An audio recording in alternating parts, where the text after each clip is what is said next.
Alrighty then, let's get started. We're back at it again with another versus matchup between Elite Dangerous and Star Citizen. So now we're having a clash of their Corvettes. For this battle, we're setting the Federal Corvette against the Polaris class Corvette. So how will these miniature capital ships fare against one another, and will Star Citizen succeed once again? Find out without further ado.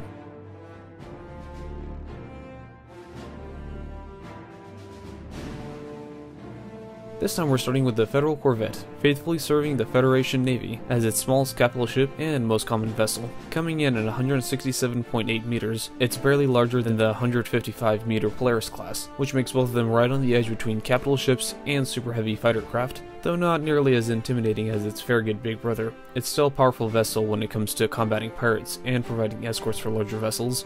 Able to function completely independently for long periods of time, far from civilization, the Federal Corvette is well suited for private hands as well, being fully configurable from weapons to utility modules. As such, there's no such thing as a standard loadout for it, and naval loadouts are unknown. So we'll be going with one of the more popular combat loadouts for this matchup. 2 huge beam weapons, and a variety of 5 small to large multi-cannons, and a pair of 2-point defense cannons. Altogether, this gives the Corvette a powerful punch, though mostly limited to close range.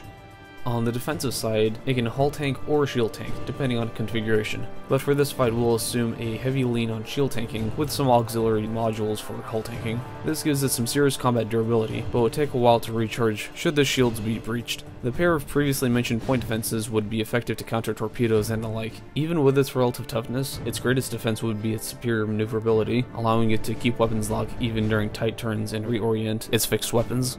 Though barely a capital ship, it can still carry a pair of remote-controlled F-63 Condor fighters. While fairly capable, they're still fairly fragile. Should they be destroyed, the hangars do have spare parts that could rebuild them up to 14 additional times apiece, giving them a sustained presence despite high casualties. With its formidable wing of fighters, the Federal Corvette is able to maintain pressure both up close and at long range. Next up, we have the Polaris class Corvette, wielded by the United Empire of Earth. Though still in concept, we do know quite a bit about the ship and its statistics, so speculation is thankfully very limited. A bit smaller than the Federal Corvette, the Polaris is still a very powerful ship, being designed as a patrol vessel and a potent strike vessel for attacking larger capital ships.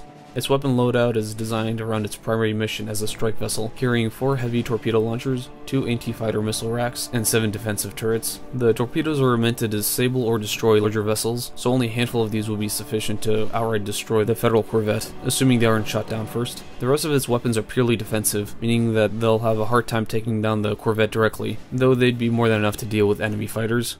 Speaking of defenses, 3 large shield generators would likely form the bulk of it. In order to maintain a respectable level of maneuverability, the proper armor would likely be much more minimal to offset the large weight introduced by the torpedo systems. While somewhat tanky with its shields up, it suffers from glass cannon syndrome in an extended fight, even worse than the Federal Corvette.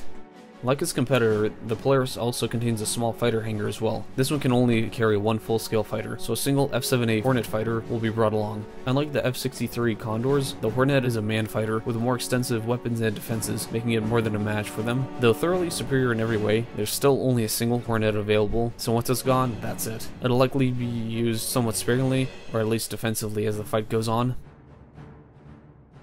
And now for the battle itself. The 2 vessels are starting out facing one another 1,000 kilometers apart in deep space. Again, no FTL will be allowed, only sublight. Same thing with the vessel complements. Only what they can carry is allowed.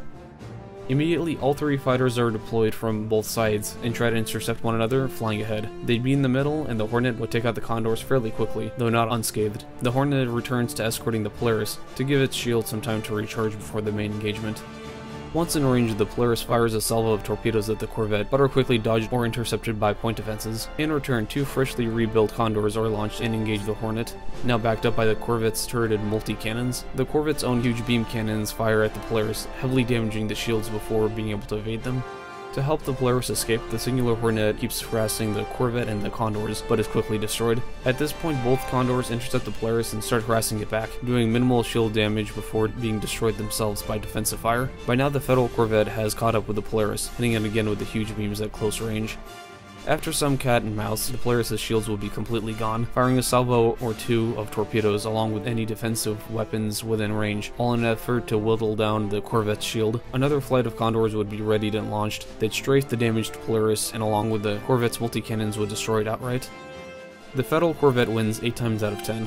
The Federal Corvette comes out on top thanks to its high maneuverability and point defenses that effectively counter the Polaris' main offensive weapons, the torpedoes.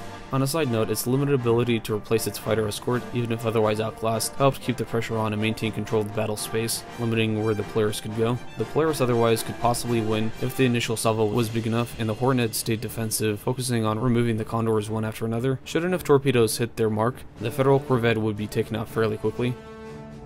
It seems that Star Citizen has finally been outdone, though still a very exciting match between the Polaris and Federal Corvette. If you'd like to see more ship versus battles, or breakdowns on a future installment, please comment below. Thanks for watching today's episode, I certainly hope you enjoyed it. Like and subscribe for more content, and remember, this was your first pass at the Polaris vs Federal Corvette.